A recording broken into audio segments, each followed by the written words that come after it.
ಓಂ ನಾರಾಯಣಾಯ ಪರಿಪೂರ್ಣಗುಣಾರ್ಣವಾಯ ವಿಶ್ವೋದಯಸ್ಥಿತಿಲಯೋನ್ನಿಯತಿಪ್ರದಾಯ ಜ್ಞಾನಪ್ರದಾಯ ವಿಬುಧಾಸುರಸೌಖ್ಯದುಃಖ ಸತ್ಕಾರಣಾಯ ವಿತತಾಯ ನಮೋ ನಮಸ್ತೆ. ಅಭ್ರಮಂ ಭಂಗರಹಿತಂ ಅಜಡಂ ವಿಮಲಂ ಸದಾ ಆನಂದತೀರ್ಥಮತುಲಂ ಭಜೆ ತಾಪತ್ರಯಾಪಹಂ. ಭವತಿ ಯದನುಭಾವಾದೇಡಮೂಕೋಪಿ ವಾಗ್ಮಿ ಜಡಮತಿರಪಿ ಜಂತುರ್ಜಾಯತೆ ಪ್ರಾಜ್ಞಮೌಲಿಃ. ಸಕಲವಚನಚೇತೋ ದೇವತಾ ಭಾರತೀ ಸಾ ಮಮ ವಚಸಿ ನಿಧತ್ತಾಂ ಸನ್ನಿಧಿಂ ಮಾನಸೇ ಚ. ಅಸ್ಮದ್ಗುರುಸಮಾರಂಭಾಂ ಟೀಕಾಕೃತ್ಪಾದಮಧ್ಯಗಾಂ ಶ್ರೀಮದಾಚಾರ್ಯಪರ್ಯಂತಾಂ ವಂದೇ ಗುರುಪರಂಪರಾಂ. ವಿದ್ಯಾಯಾಂ ವಿಬುಧಾಚಾರ್ಯಂ ವೇದಜ್ಞಾನಾಬ್ಧಿಚಂದಿರಂ ದುರ್ಮತಧ್ವಾಂತಮಾರ್ತಾಂಡಂ ಸತ್ಯಧ್ಯಾನಮುನಿಂ ಭಜೆ. ಪಂಚಾಶದ್ವರ್ಷಪರ್ಯಂತಂ ಸತತಂ ರಾಮಪೂಜಕಃ ಶ್ರೀ ಸತ್ಯಪ್ರಮೋದಗುರುರಾಟ್ ಭಾಸತಾಂ ನೋ ಹೃದಂಬರೆ. ಬಂಧುಸ್ತ್ವಂ ಗುರುರಿಷ್ಟದೈವತಮಿತಿ ತ್ವತ್ಪಾದಪಂಕೇರುಹಂ ಪ್ರಾಪ್ತಂ ಮಾಂ ಪರಿಪಾಲಯೇತಿ ಸತತಂ ಯಾಚೇ ನಿಬದ್ಧಾಂಜಲಿಃ. ಚಿತ್ತಂ ಮತ್ಗುಣದೋಷಚಿಂತನವಿಧೋ ನೂನಂ ಮನಾಂ ಮಾ ಕೃತಾಃ. ಶ್ರೀ ಸತ್ಯಾತ್ಮಗುರೋ ತ್ವದಂಘ್ರಿಯುಗಲಂ ಹಿತ್ವಾ ನಮೇ ಸದ್ಗತಿ. ಯೈರಹಂ ಶುಕವತ್ ಸಮ್ಯಕ್ ಶಿಕ್ಷಿತೋಸ್ಮಿ ಕೃಪಾಲುಭೇ ತಾನ್ ವಂದೇ ಧೇನುಪಾಚಾರ್ಯಾನ್ ತತ್ವಜ್ಞಾನಾರ್ಥಸಿದ್ಧೇ. ಶ್ರೀ ಗುರುಭ್ಯೋ ನಮಃ. ಹರಿ ಓಂ ಹರಿ ಓಂ ಹರಿ ಓಂ. ಸ್ವಸ್ತಿಸ್ತು ಅಸೇಢಸನ್ಮಂಗಲಾನಿ ಸಂತು. ಶ್ಲೋಕೈಕಶ್ರವಣಪಠನಮಾತ್ರೇಣ ವಕ್ತುಶ್ಚ ಶ್ರೋತॄಣಾಂ ನಿಖಿಲ ಕಲಿಕೃತ ಕಲ್ಮಷಾಪನೋದನ ಪುಟುತರೆ ಧರ್ಮಾದ್ಯಖಿಲ ಪುರುಷಾರ್ಥ ಸಾಧನೀಭೂತೆ. ಅದ್ಯ ಶ್ರೀಮತ್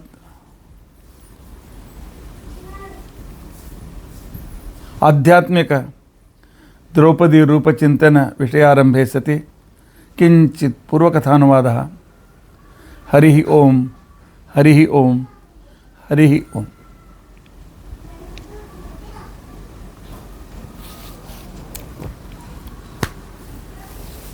ಗುರುಸಮಾರಂಭಾಂ ಟೀಕಾಕೃತ್ಪಾದಮಧ್ಯಗಾಂ ಶ್ರೀಮದಾಚಾರ್ಯಪರ್ಯಂತಾಂ ವಂದೇ ಗುರುಪರಂಪರಾಂ. ವಿದ್ಯಾಯಾಂ ವಿಬುಧಾಚಾರ್ಯಂ ವೇದಜ್ಞಾನಾಬ್ಧಿಚಂದಿರಂ ದುರ್ಮತಧ್ವಾಂತಮಾರ್ತಾಂಡಂ ಸತ್ಯಧ್ಯಾನಮುನಿಂ ಭಜೆ. ಪಂಚಾಶದ್ವರ್ಷಪರ್ಯಂತಂ ಸತತಂ ರಾಮಪೂಜಕಃ ಶ್ರೀ ಸತ್ಯಪ್ರಮೋದಗುರುರಾಟ್ ಭಾಸತಾಂ ನೋ ಹೃದಂಬರೆ. ಬಂಧುಸ್ತ್ವಂ ಗುರುರಿಷ್ಟದೈವತಮಿತಿ ತ್ವತ್ಪಾದಪಂಕೇರುಹಂ ಪ್ರಾಪ್ತಂ ಮಾಂ ಪರಿಪಾಲಯೇತಿ ಸತತಂ ಯಾಚೇ ನಿಬದ್ಧಾಂಜಲಿಃ. ಚಿತ್ತಂ ಮದ್ಗುಣದೋಷಚಿಂತನವಿಧೋ ನೂನಂ ಮನಾಂ ಮಾ ಕೃತಾಃ. ಶ್ರೀ ಸತ್ಯಾತ್ಮಗುರೋ ತ್ವದಂಘ್ರಿಯುಗಲಂ ಹಿತ್ವಾ ನಮೇ ಸದ್ಗತಿ. ಯೈರಹಂ ಶುಕವತ್ ಸಮ್ಯಕ್ ಶಿಕ್ಷಿತೋಸ್ಮಿ ಕೃಪಾಲುಭೇ ತಾನ್ ವಂದೇ ಧೇನುಪಾಚಾರ್ಯಾನ್ ತತ್ವಜ್ಞಾನಾರ್ಥಸಿದ್ಧೇ. ಗುರುಗಳ ಸ್ಮರಣೆ ಎರಡನೇ ಸಲ ಮಾಡಿ ಆಯಿತು. ಯಾಕಲ್ಲ ಲಕ್ಷ್ಯ ಬೇರೆ ಕಡೆಗೆ ಹೋಗಿತ್ತು. ದ್ರೌಪದಿಯ ಆಧ್ಯಾತ್ಮಿಕ ವಿವರಣಾರಂಭೆ ಸತಿ ಕಿಂಚಿತ್ ಪೂರ್ವಕಥಾನುವಾದ ಅಂತ ಹೇಳಬೇಕಾಗಿತ್ತು. ಸರಿ, ನಿನ್ನೆ ನಾವು ದ್ರೌಪದಿಯ ದಾಂಪತ್ಯದ ಬಗ್ಗೆ ವಿಚಾರಣೆಯನ್ನು ಮಾಡಿದ್ದೆ.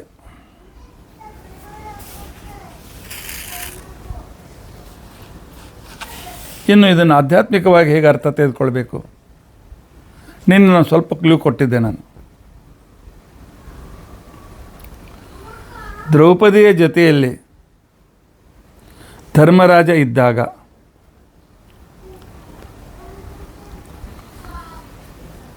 ಆಗ ಅವನ ಪತ್ನಿಯಾದ ಶ್ಯಾಮಲ ಯಮಧರ್ಮರಾಜನ ಹೆಂಡತಿ, ಅವರಿಬ್ಬರು ಸಮೀಪಕ್ಕೆ ಬರ್ತಿದ್ದರು. ಸಮೀಪಕ್ಕೆ ಬಂದ ಕ್ಷಣಕ್ಕೇನೆ ಆನಂತರ ಅವರಿಬ್ಬರು ದ್ರೌಪದಿ ದೇಹಾಭಿಮಾನ ಮರೆತು ಬಿಡ್ತಾ ಇದ್ಲು. ಹೀಗಾಗಿ ಆ ಶರೀರದಲ್ಲಿ ಶ್ಯಾಮಲ ಮತ್ತು ಧರ್ಮರಾಜ ಮಾತ್ರ ಇರುತ್ತಿದ್ದರು. ಆನಂತರ ಅವರಿಬ್ಬರನ್ನು ಮೂರ್ಛಾವಸ್ಥರನ್ನಾಗಿ ಮಾಡಿ ಧರ್ಮರಾಜನಲ್ಲಿ ಇರುವ ಸೌಮ್ಯ ಅನ್ನುವ ವಾಯುದೇವರು, ದ್ರೌಪದಿಯಲ್ಲಿದ್ದ ಭಾರತೀ ದೇವಿ ಇಬ್ಬರು ಜೊತೆಗೆ ಬರ್ತಾಯಿದ್ದರು. ಹೀಗಾಗಿ ದ್ರೌಪದಿಗೂ ಪರಪುರುಷ ಸ್ಪರ್ಶವಾಗಲಿಲ್ಲ, ಶ್ಯಾಮಲೆಗೂ ಪರಪುರುಷ ಸ್ಪರ್ಶವಾಗಲಿಲ್ಲ. ಇದೇನಿದು ನಮ್ಮ ಕಡೆಯಿಂದ ಆಗೋದಿಲ್ಲ ಅಂತ ತಿಳ್ಕೊಂಡಂತ ಅನ್ಬೇಡಿ. ನಮ್ಮ ಕಡೆಯಿಂದ ಆಗದೇ ಇದ್ದದ್ದು ಬೇಕಾದಷ್ಟಿದೆ. ನಮ್ಮ ಬೆರಳು ಕತ್ತರಿಸಿದರೆ ಹೊಸ ಬೆರಳು ಬರ್ತದ, ಆದರೆ ಅದೇ ಮರದ ಒಂದು ಟೊಂಗೆ ಕತ್ತರಿಸಿದರೆ ಇನ್ನೊಂದು ಟೊಂಗೆ ಚಿಗುರಿ ಬರ್ತದೆ. ದಿನಾಲು ತುಳಸಿ ದಳ ತೆಗೆದರೆ ಹೊಸ ದಳ ಬರ್ತದೆ. ಪರಮಾತ್ಮನ ಸೃಷ್ಟಿಕ್ರಮ ಆ ರೀತಿಯಾಗಿದೆ. ದೇವತೆಗಳಲ್ಲಿ ಈ ರೀತಿಯಾಗಿ ಅಂತರ್ಧಾನವನ್ನು ಹೊಂದುವ, ತಮ್ಮ ಅಂಶವನ್ನು ಅಲ್ಲಿಂದ ತೆಗೆದು ಬಿಡುವ ಮತ್ತು ಅಂಶ ಸೇರಿಸುವ ಸಾಮರ್ಥ್ಯ ದೇವತೆಗಳಲ್ಲಿದೆ. ಅದಕ್ಕೂ ದೇವಭುಕ್ತಿ ಅನ್ಯತಾ ಅಂತ ತಿಳ್ಕೊಂಡಂತೇಳಿ ಆಚಾರ್ಯರು ನಿರ್ಣಯ ಕೊಟ್ಟಿದ್ದಾರೆ. ಈಗ ಪ್ರತಿಯೊಬ್ಬ ಹೆಣ್ಣು ಮಗಳಲ್ಲಿ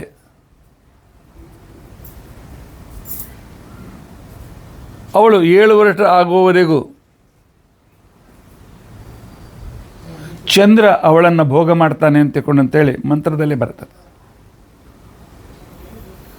ಚಂದ್ರ ಭೋಗ ಮಾಡ್ತಾನೆ ಅಂತ ತಿಳ್ಕೊಂಡಂತಂದರೆ 7 ವರ್ಷದ ಹಸುಳೆಯ ಜೊತೆಯಲ್ಲಿ ಅವನು ಭೋಗ ಮಾಡಲಿಕ್ಕೆ ಸಾಧ್ಯತೆ ಇದೆಯಾ? ಚಂದ್ರ ಭೋಗ ಮಾಡ್ತಾನೆ ಅಂತ ತಿಳ್ಕೊಂಡಂತಂದರೆ ಅವಳ ಶರೀರವನ್ನು ಸ್ತ್ರೀ ಶರೀರವಾಗಿ ಕೋಮಲವಾಗಿ ಬೆಳೆಸ್ತಾನೆ ಅಂತ ಅರ್ಥ. ಶಾಸ್ತ್ರೀಯ ಶಬ್ದ ಅರ್ಥ ಮಾಡಿಕೊಳ್ಬೇಕು. ಸೋಮಃ ದದತ್ ಗಂಧರ್ವಾಯ ವಿವಾಹ ಸಂಸ್ಕಾರದಲ್ಲಿ ಹೇಳುವ ಮಂತ್ರ. 7 ವರ್ಷದ ನಂತರ ಅವಳು ದೊಡ್ಡವಳಾಗುವವರೆಗೂ 11, 12, 13 ಈಗೆಲ್ಲ ಭಾಳ ಬೇಗ ಆಗ್ತಾರೆ ಕೃತ್ರಿಮ ಆಹಾರದಿಂದಾಗಿ. ಅಲ್ಲಿಯವರೆಗೂ ಗಂಧರ್ವ ಅವಳ ಭೋಗ ಮಾಡ್ತಾನಂತೆ. ಗಂಧರ್ವ ಅವಳು ಭೋಗ ಮಾಡ್ತಾನೆ ಅಂತಂದ್ರೇನು? 7 ವರ್ಷದ ನಂತರ ಹೆಣ್ಣಿನ ಶರೀರ ಗಂಡಿನ ಶರೀರದಲ್ಲಿ ಲಕ್ಷಣಗಳು ಬೇರೆ ಬೇರೆ ಆಗ್ತದೆ. ಹೆಣ್ಣಿನ ಶರೀರದಲ್ಲಿ ಅನೇಕ ಬದಲಾವಣೆಗಳಾಗ್ತವೆ. ಆ ಕೆಲಸ ಗಂಧರ್ವ ಮಾಡ್ತಾನೆ. ಭೋಗ ಮಾಡ್ತಾನೆ ಅಂದರೆ ಏನರ್ಥ? ಅವಳಲ್ಲಿ ವಿಕಾಸವನ್ನು ಉಂಟು ಮಾಡ್ತಾನೆ ಅಂತ ಅರ್ಥ. ಆ ನಂತರ ಮದುವೆ ಆಗುವವರೆಗೂ ಅಗ್ನಿ ಅವಳ ಭೋಗ ಮಾಡ್ತಾನೆ. ಇದರರ್ಥ ಅವಳ ಶರೀರದಲ್ಲಿರುವ, ಅವಳ ಶರೀರಕ್ಕೆ ಬೇಕಾಗಿರ್ತಕ್ಕಂಥ ಸಂತಾನ ಶಕ್ತಿ, ಆನಂತರ ಅನೇಕ ಅವಯವಗಳಿಗೆ ಬೇಕಾಗಿರ್ತಕ್ಕಂಥ ಸಾಮರ್ಥ್ಯ, ಗರ್ಭಧಾರಣ ಮಾಡ್ತಕ್ಕಂಥ ಸಾಮರ್ಥ್ಯ ಇತ್ಯಾದಿ ಅನೇಕ ಏನು ಹಾರ್ಮೋನ್ಸ್ ಬದಲಾವಣೆಗಳಂತೇನಿವೆ, ಈ ಕೆಲಸ ಅಗ್ನಿಯ ಕೆಲಸ ಇದು. ಅದಕ್ಕೋಸ್ಕರವೇ ತಾರುಣ್ಯಕ್ಕೆ ಬಂದಿರತಕ್ಕಂಥ ಹೆಣ್ಣು ಮಕ್ಕಳ ಶರೀರದಲ್ಲಿ ಉಷ್ಣತೆ ಜಾಸ್ತಿ ಇರ್ತದೆ. ಅಗ್ನಿ ಅವರ ಶರೀರದಲ್ಲಿರ್ತಾನೆ. ಆ ಅಗ್ನಿ ಇಲ್ಲಿವರೆಗೂ ದೇವತೆಗಳು ಅವಳನ್ನು ಭೋಗ ಮಾಡ್ತಾರೆ. ಅಂದರೆ 3 ಜನ ದೇವತೆಗಳು ಅವಳ ಶರೀರದ ವಿಕಸನವನ್ನು ಮಾಡ್ತಾಳೆ. ಆ ವಿಕಸನವನ್ನು ಮಾಡಿರ್ತಕ್ಕಂಥ ಸಂದರ್ಭದಲ್ಲಿ ಆ ಅಗ್ನಿಯ ಅನುಮತಿಯಿಂದ ಈ ಮನುಷ್ಯ ಪುರುಷ ಆ ಹೆಣ್ಮಗಳನ್ನು ಸ್ವೀಕಾರ ಮಾಡ್ತಾನೆ. ಅದಕ್ಕೆ ಅಗ್ನಿಸಾಕ್ಷಿ ವಿವಾಹ ಅಂತಿಕೊಂಡಂತ ಅನ್ನೋದು. ರಿಜಿಸ್ಟ್ರೇಷನದಲ್ಲಿ ಅಗ್ನಿ ಕೊಟ್ಟಿರೋದಿಲ್ಲ, ನೆನಪಿಟ್ಕೊಳ್ಳಿ.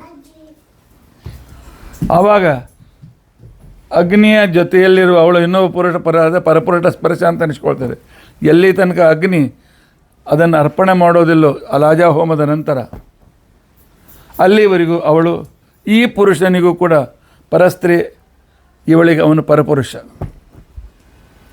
ಈಗಲೇ ಎಂಗೇಜ್ಮೆಂಟ್ ಆದ ಕ್ಷಣಕ್ಕೇ ತಿರುಗಾಡ್ತಾರೆ, ಹೋಟೆಲ್ಗೆ ಹೋಗ್ತಾರೆ, ಏನೇನೋ ಮಾಡ್ತಾರೆ, ಎಲ್ಲ ಶಾಸ್ತ್ರ ವಿರುದ್ಧ ಮಾಡಿ ಜೀವನದಲ್ಲಿ ದುಃಖ ಪಡ್ತಾರೆ ಅಷ್ಟೇ, ಮತ್ತೇನಿಲ್ಲ.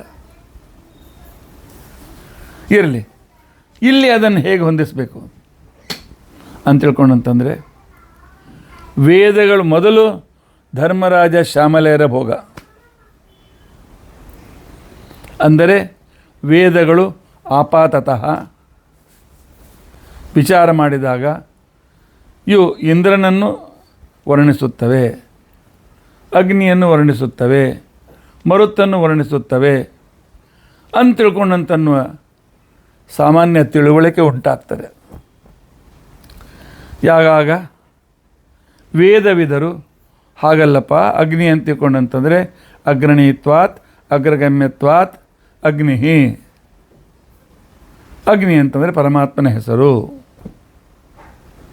ಇದಂ ಸರ್ವಂ ರಾತಿ ದದಾತಿ ಇತಿ ಇಂದ್ರ, ಇದು ಐಶ್ವರ್ಯಂ ದದಾತಿ ಇತಿ ಇಂದ್ರ, ಇದನ್ನು ಕೂಡ ಭಗವಂತನ ಹೆಸರು ಅನ್ನುವ ಅರ್ಥ ತೋರಿಸಿದಾಗ ಅದು ಪರಮಾತ್ಮ ಪರವಾಗಿ ಆಗ್ತದೆ. ವಾಯುದೇವರಲ್ಲಿ ಪರಮಾತ್ಮ ಸಾಕ್ಷಾತ್ತಾಗಿ ಸನ್ನಿಹಿತನಾಗಿದ್ದಾನೆ, ದ್ರೌಪದಿಯಲ್ಲಿ ಲಕ್ಷ್ಮೀದೇವಿಯಲ್ಲಿ ಸಾಕ್ಷಾತ್ ಸನ್ನಿಹಿತಳಾಗಿದ್ದಾಳೆ. ಶಚೀಶ್ಯಾಮಲೆಯರ ಭೋಗ, ಸೌಮ್ಯನಾಮಕನಾದ ವಾಯುದೇವರ ದ್ರೌಪದಿಯ ಭೋಗ, ಅವರಲ್ಲಿರುವ ಲಕ್ಷ್ಮೀ ಮತ್ತು ಪರಮಾತ್ಮರ ಭೋಗ. ಈ ರೀತಿಯಾಗಿ ವೇದಗಳಿಗೆ 3 ಅರ್ಥಗಳು. ಅಗ್ನಿ ಅಂತ ತಿಳ್ಕೊಂಡಂತಂದರೆ ನಾವು ಆವಾಹನ ಮಾಡಿದ ಅಗ್ನಿ. ಇನ್ನೊಬ್ಬ ಅಗ್ನಿ ಅಂತ ತಿಳ್ಕೊಂಡಂತಂದರೆ ಅಗ್ನಿಯಲ್ಲಿದ್ದು ಅಗ್ನಿ ಪ್ರೇರಕನಾಗಿರ್ತಕ್ಕಂಥ ಅಂತರ್ಯಾಮಿಯಾದ ಪರಮಾತ್ಮ. ಇನ್ನೊಬ್ಬ ಅಗ್ನಿ ಅಂತ ತಿಳ್ಕೊಂಡಂತಾರೆ ಸಾಕ್ಷಾತ್ ಅಗ್ನಿ ನಾಮಕನಾಗಿರ್ತಕ್ಕಂಥ ಶ್ರೀಹರಿ. ಹೀಗೆ ವೇದ ಮಂತ್ರಗಳಿಗೆ ಹೇಗೆ 3 ರೀತಿ ಅರ್ಥ ಮಾಡಬೇಕು, ಈ ದೇವತೆಗಳ ಸಂದರ್ಭದಲ್ಲಿಯೂ ಕೂಡ ಇದೇ ರೀತಿ ಅರ್ಥ ಮಾಡಬೇಕು. ವೇದಗಳು ಆಪಾತತಃ ಬೇರೆ ದೇವತೆಗಳ ಅರ್ಥವನ್ನು ಹೆಸರನ್ನು ಹೇಳಿದರೂ ಕೂಡ ಪರಮ ಮುಖ್ಯ ವೃತ್ತಿಯಿಂದ ಭಗವಂತವಾಚಿಯಾಗಿವೆ ಅಂತನ್ನುವುದನ್ನು ಏನು ಒಂದು ವೇದದ ಸಂದರ್ಭದಲ್ಲಿ ನೋಡ್ತೇವೆ, ಅದನ್ನು ಧರ್ಮರಾಜ ದ್ರೌಪದಿಯ ಸಂದರ್ಭದಲ್ಲಿ ಇದನ್ನು ನಾವು ಚಿಂತನೆ ಮಾಡಲಿಕ್ಕೆ ಬರ್ತದೆ. ಇನ್ನು ಭೀಮನಲ್ಲಿ ವೀರರೂಪದಿಂದ ವಾಯುದೇವರು ಕೆಲವು ಮಂತ್ರಗಳು, ಕೆಲವು ನಾಮಗಳು ಡೈರೆಕ್ಟಾಗಿ ಭಗವಂತನನ್ನೇ ಹೇಳುತ್ತವೆ. ಸಹಸ್ರಶೀರ್ಷ ಪುರುಷ ಇದಂ ವಿಷ್ಣುರ್ವಚಕ್ರಮೇ ತ್ರೇದಾನ ದದೇ ಪದಂ. ಇವುಗಳು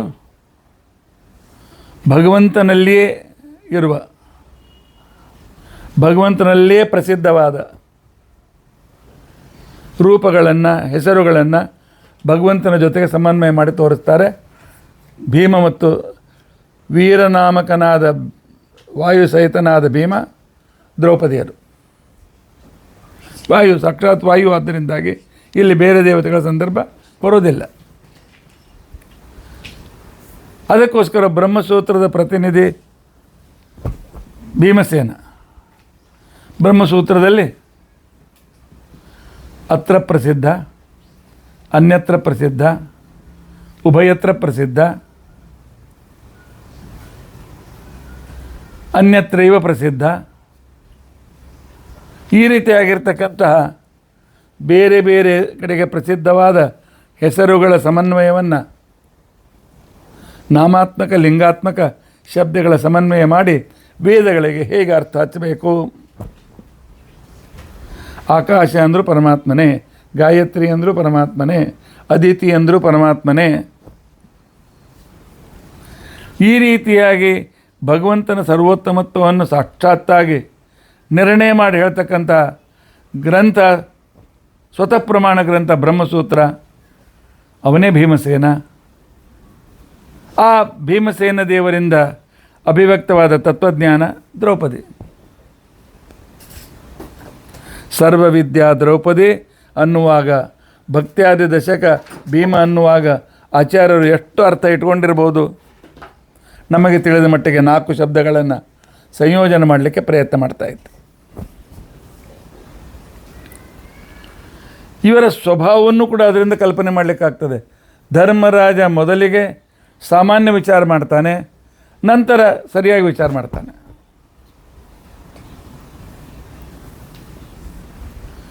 ಇನ್ನು ಎರಡನೇದ್ದು, ಧರ್ಮರಾಜನೆಯಲ್ಲಿ ಮೇಲ್ತೋರಿಕೆಗೆ ಎಲ್ಲ ಗ್ರಂಥಗಳು, ಎಲ್ಲ ವೇದಗಳು ಕರ್ಮಪರವಾಗಿ ಯಜ್ಞಪರವಾಗಿ ಕಾಣ್ತವೆ. ಹೇಗೆ ಮೀಮಾಂಸಕರಿಗೆ ಕಂಡಿವೆ, ಅದೇ ರೀತಿಯಾಗಿ ಧರ್ಮರಾಜ ಕೇವಲ ಧರ್ಮದ ವಿಚಾರ ಮಾಡ್ತಾನೆ ಹೊರತು ಧರ್ಮವನ್ನು ರಾಜ್ಯ ಆಳುವಾಗ ಹೇಗೆ ಹೊಂದಾಣಿಕೆ ಮಾಡಿಕೊಳ್ಬೇಕು, ಕೇವಲ ಮಕ್ಕಿ ಮಾಡಿದರೆ ಹೇಗೆ ತಪ್ಪಾಗ್ತದೆ ಅಂತ ಅನ್ನೋದನ್ನು ಧರ್ಮರಾಜ ಮಾಡಿದ ತಪ್ಪುಗಳಿಂದ ನಾವು ತಿಳಿದುಕೊಳ್ಳಿಕ್ಕಾಗ್ತದೆ. ಧರ್ಮರಾಜನ ಪಾತ್ರ ಚಿತ್ರಣದಲ್ಲಿ ಸಂದರ್ಭ ಬಂದಾಗ ಇದನ್ನು ನಾನು ಪ್ರತ್ಯೇಕವಾಗಿ ಹೇಳ್ತೇನೆ. ಆದರೆ ಭೀಮನ ಸಂದರ್ಭದಲ್ಲಿ ಸ್ವಲ್ಪವೂ ಕೂಡ ಸಂಶಯವಿಲ್ಲ. ಎಲ್ಲ ಶಬ್ದಗಳು ಅತ್ರ ಪ್ರಸಿದ್ಧ, ಅನ್ಯತ್ರ ಪ್ರಸಿದ್ಧ, ತತ್ರ ಪ್ರಸಿದ್ಧ, ಅನ್ಯತ್ರೈವ ಪ್ರಸಿದ್ಧ, ಉಭಯತ್ರ ಪ್ರಸಿದ್ಧ, ಅನ್ಯತ್ರೈವ ಪ್ರಸಿದ್ಧ, ಈ ರೀತಿಯಾಗಿರ್ತಕ್ಕಂಥ ಎಲ್ಲವೂ ಭಗವಂತವಾಚೆಗಳೇ ಅಂತನ್ನೋದನ್ನು ತಿಳಿಸೋದಕ್ಕೋಸ್ಕರ ಹೊರಟಿರುವ ನಿರ್ಣಾಯಕ ಗ್ರಂಥ ಬ್ರಹ್ಮಸೂತ್ರ, ಅವನೇ ಭೀಮಸೇನ. ಆದ್ದರಿಂದಲೇ ಭಕ್ತಿ, ಜ್ಞಾನ, ವೈರಾಗ್ಯ, ಧೃತಿ, ಸ್ಥಿತಿ, ಬಲ, ಮೇಧ ಎಲ್ಲ ಅದ್ಭುತವಾಗಿರ್ತಕ್ಕಂಥ ತತ್ವಜ್ಞಾನ ಯುಕ್ತಿಗಳಿಂದ ಮನುಷ್ಯನ ಮೇಧಾಶಕ್ತಿಯನ್ನು ಬೆಳೆಸ್ತದೆ ಬ್ರಹ್ಮಸೂತ್ರ, ಚಿಂತನ ಶಕ್ತಿಯನ್ನು ಬೆಳೆಸ್ತದೆ, ಆನಂತರ ಮನುಷ್ಯನ ಕಲ್ಪನಾ ಶಕ್ತಿಯನ್ನು ಬೆಳೆಸ್ತದೆ. ಈ ರೀತಿಯಾಗಿರ್ತಕ್ಕಂಥ ಬ್ರಹ್ಮಸೂತ್ರದ ಚಿತ್ರಣ ಭೀಮನ ಚಿತ್ರಣ. ಇದರ ನಂತರ ದ್ರೌಪದಿ ಮತ್ತು ಅರ್ಜುನನ ಸಂಪರ್ಕ. ಅರ್ಜುನ ನಾನು ಮಹಾಭಾರತಕ್ಕೆ ಹೊಂದಾಣಿಕೆಯನ್ನು ಮಾಡಲಿಕ್ಕೆ ಪ್ರಯತ್ನ ಮಾಡಿದ್ದೇವೆ. ಅರ್ಜುನನಿಗೆ ಅಲ್ಲಿರ್ತಕ್ಕಂತಹ ವಾಯುದೇವರ ಹೆಸರು ಶೃಂಗಾರ ಅಂತ ಹೆಸರು. ನೋಡಿ, ಶೃಂಗಾರ ಇದು ಎಲ್ಲ ಕಾಲದಲ್ಲಿಯೂ ಕೂಡ ಹೆಣ್ಮಕ್ಳು ಶೃಂಗಾರ ಯಾಕೆ ಮಾಡ್ಕೊಳ್ತಾರೆ? ತಾವು ಚೆಂದ ಕಾಣಬೇಕು ಅಂತ ಅನ್ನೋದರ ಜೊತೆಯಲ್ಲಿ ನನ್ನ ಸೌಂದರ್ಯವನ್ನು ಇನ್ನೊಬ್ಬರು ಹೊಗಳಬೇಕು ಅಂತನ್ನುವ ಇಷ್ಟವೂ ಕೂಡ ಇರ್ತದೆ. ಹೌದು, ಇಂದ್ರನ ಸ್ವಭಾವ ಅದೇ ರೀತಿಯಾಗಿ. ಇಂದ್ರನಿಗೆ ಅದು ಬೇಕು ಇದು ಬೇಕು ಅಂಥೇಳಿ ಬೇರೆ ಬೇರೆ ಅನೇಕ ರೀತಿಯಾಗಿರ್ತಕ್ಕಂಥ ಇಂದ ತಪ್ಪು ಮಾಡಿರ್ತಕ್ಕಂಥ ಅನೇಕ ಕಥಾನಕಗಳನ್ನು ನಾವು ನೋಡ್ತೇವೆ. ಆದರೆ ಒಂದು ನಿರ್ಧಾರ ಇಲ್ಲ, ನಿಶ್ಚಿತತೆ ಇಲ್ಲ. ಮಹಾಭಾರತದ ಬಗ್ಗೆ ಇದೇ ರೀತಿ ಸಂಶಯಗಳು ಭಾಳವೆ. ಹೇಗೆ ಮಹಾಭಾರತದ ಬಗ್ಗೆ ಸಂಶೋಧಕರಿಗೆ ಅನೇಕ ರೀತಿಯಾಗಿರ್ತಕ್ಕಂಥ ಸಂಶಯಗಳು ಸಮಸ್ಯೆಗಳು ಬರ್ತದೆ, ಅದೇ ರೀತಿಯಾಗಿ ಅರ್ಜುನನ ಬಿಹೇವಿಯರು ಕೂಡ ಅದೇ ರೀತಿಯಾಗಿ ಒಂದು ಕಡೆಗೆ ಮಹಾಶೂರ, ಇನ್ನೊಂದು ಕಡೆಯಲ್ಲಿ ಮಹಾಭಕ್ತ, ಮತ್ತೊಂದು ಕಡೆಯಲ್ಲಿ ನಿರಾಶನಾಗಿರ್ತಕ್ಕಂಥ ಅರ್ಜುನ, ಇನ್ನೊಂದು ಕಡೆಯಲ್ಲಿ ನಾನು ಬೆಂಕಿಯನ್ನು ಹರ್ಕೊಳ್ತೇನೆ ಅಂತನ್ನೋ ಅರ್ಜುನ, ಇನ್ನೊಂದು ಕಡೆಯಲ್ಲಿ ಸುಭದ್ರೆಯನ್ನು ಅಪಹರಣ ಮಾಡಿಕೊಂಡು ಹೋಗುವ ಅರ್ಜುನ. ಹೀಗಾಗಿ ಮಹಾಭಾರತದ ಕಥೆ ಇದು ಪುರಾಣವೋ ಇತಿಹಾಸವೋ ಕಾವ್ಯವೋ ಅಥವಾ ರುದ್ರದೇವರ ಸರ್ವೋತ್ತಮತ್ವವನ್ನು ಹೇಳ್ತದೆಯೋ, ಯಾಕೆ ಶಿವಸಹಸ್ರನಾಮ ಬಂದಿದೆ.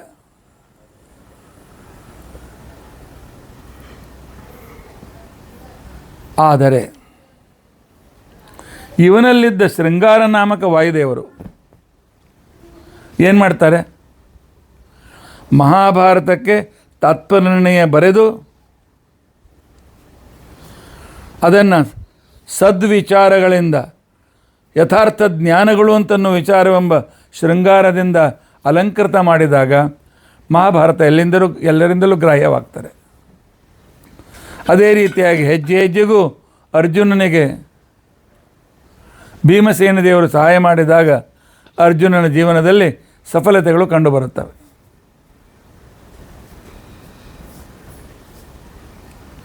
ಮಹಾಭಾರತ ಮೇಲೆ ನೋಡಲಿಕ್ಕೆ ಒಂದು ಅಣ್ಣ ತಮ್ಮಂದಿರ ಜಗಳ ಅಂತ ಅನ್ನಿಸ್ತದೆ, ಇನ್ನೊಂದು ಕಡೆಯಲ್ಲಿ ಯುದ್ಧ ಅಂತ ತಿಳ್ಕೊಂಡು ಬರೀ ಯುದ್ಧಕ್ಕೋಸ್ಕರ ಇದೆ ಅಂತ ತಿಳ್ಕೊಂಡು ಅಂತ ಅನಿಸ್ಕೊಳ್ತದೆ, ಮತ್ತೊಂದು ಕಡೆಗೆ ಸ್ವಾರ್ಥ ಅಂತ ಅನಿಸ್ಕೊಳ್ತದೆ, ಇನ್ನೊಂದು ಕಡೆಗೆ ರಾಜ್ಯದ ಆಲಸ್ಯ ಅಂತ ಅನ್ನಿಸ್ತದೆ. ಆದರೆ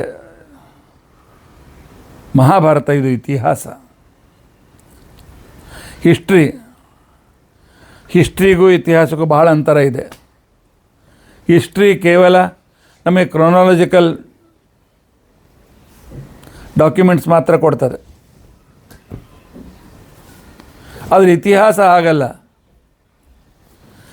ಇತಿಹಾಸ ಹಿಂದಿನವರು ಹೀಗಿದ್ದರು, ಹಾಗೆ ನೀವಿರಿ, ಹಿಂದಿನವರಿಗೆ ಇಂಥ ಸಮಸ್ಯೆಗಳು ಬಂದಿತ್ತು, ಆದ್ದರಿಂದಾಗಿ ಈ ಸಮಸ್ಯೆಗಳು ಬಂದಾಗ ಅವರು ಹೇಗೆ ಎದುರಿಸಿದರು ಆ ರೀತಿಯಾಗಿ ಎದುರಿಸಿರಿ. ಈ ರೀತಿಯಾಗಿ ಆಸ ಇದ್ದದ್ದು ಅಪ್ರಸಿದ್ಧವಾಗಿದೆ. ಅಂದರೆ ಪ್ರಸಿದ್ಧವಾದ ಅವರ ಆಚರಣೆಯನ್ನು ಸಂದರ್ಭಗಳನ್ನು ನೋಡಿಕೊಂಡು ನಿಮ್ಮ ಜೀವನದಲ್ಲಿ ಇಂತಹ ಸಂದರ್ಭಗಳು ಬಂದಾಗ ನೀವು ಆ ರೀತಿಯಾಗಿ ಬಿಹೇವಿಯರ್ ಮಾಡಿ ಅಂತನ್ನೋದು ತಿಳಿಸುವ ಗ್ರಂಥಕ್ಕೆ ಇತಿಹಾಸ ಅಂತ ಹೆಸರು. ನಮ್ಮ ಪ್ರಕಾರ ಇತಿಹಾಸ ಅಂತ ತಿಳ್ಕೊಂಡಂತಂದರೆ history of economics, history of history of geography, history of aesthetics ಸೌಂದರ್ಯಶಾಸ್ತ್ರ, history of behaviour, history of grammar, history of philosophy, ಎಲ್ಲವೂ ಮಹಾಭಾರತ. ಅರ್ಜುನನ ವ್ಯಕ್ತಿತ್ವವು ಈ ರೀತಿಯಾಗಿ ಅನೇಕ ರೀತಿಯಾಗಿದೆ. ಆದರೆ ಕೊನೆಗೆ ಅವನಿಗೆ ಸದ್ಬುದ್ಧಿಯನ್ನು ಕಲಿಸಿ ಅವನನ್ನು ಅಲಂಕೃತ ಶೃಂಗಾರಯುತನನ್ನಾಗಿ ಮಾಡ್ತಕ್ಕಂಥವರು ಭೀಮಸೇನ ದೇವರು.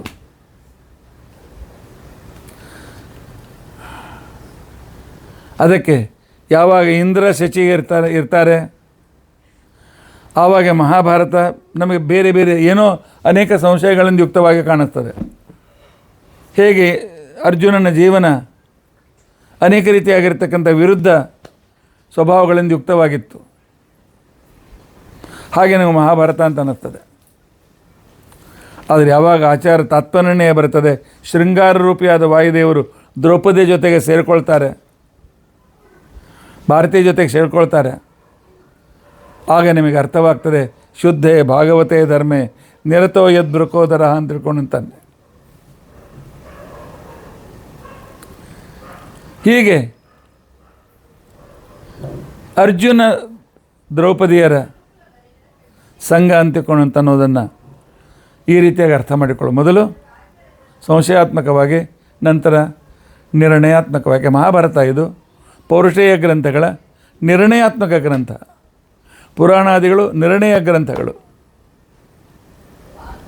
ಯಾವುಗಳ ಬಗ್ಗೆ ನಿರ್ಣಯ ಮಾಡಬೇಕಾಗಿದೆ ಅದು ನಿರ್ಣಯ ಗ್ರಂಥ, ಯಾವುದು ಇದಮಿತ್ತಮ್ ಅಂತಕೊಂಡು ಅಂತ ಹೇಳ್ತಾರೆ ಅದು ನಿರ್ಣಾಯಕ ಗ್ರಂಥ. ಹೇಗೆ ವೇದಾರ್ಥ ಮಾಡೋದಕ್ಕೋಸ್ಕರ ಬ್ರಹ್ಮಸೂತ್ರ ಇದು ನಿರ್ಣಾಯಕ ಗ್ರಂಥವೋ, ಅದೇ ರೀತಿಯಾಗಿ ಮಹಾಭಾರತ ಪೌರುಷೇಯ ಗ್ರಂಥಗಳ ನಿರ್ಣಾಯಕ ಗ್ರಂಥ. ಆದ್ದರಿಂದಾಗಿ ನಿರ್ಣಾಯಕ ಮಹಾಭಾರತ ಯುದ್ಧದಲ್ಲಿ ಅರ್ಜುನ ಭೀಮರೇ ಪ್ರಮುಖರಾಗಿ ಯುದ್ಧವನ್ನು ಮಾಡಿರ್ತಕ್ಕಂಥವರು. ಈ ರೀತಿಯಾಗಿರ್ತಕ್ಕಂಥ ಬಿಹೇವಿಯರನ್ನು ನಾನು ಹೊಂದ್ಕೊಳ್ಳಿಕ್ಕೆ ಸಾಧ್ಯತೆ ಇದೆ. ಇದರ ನಂತರ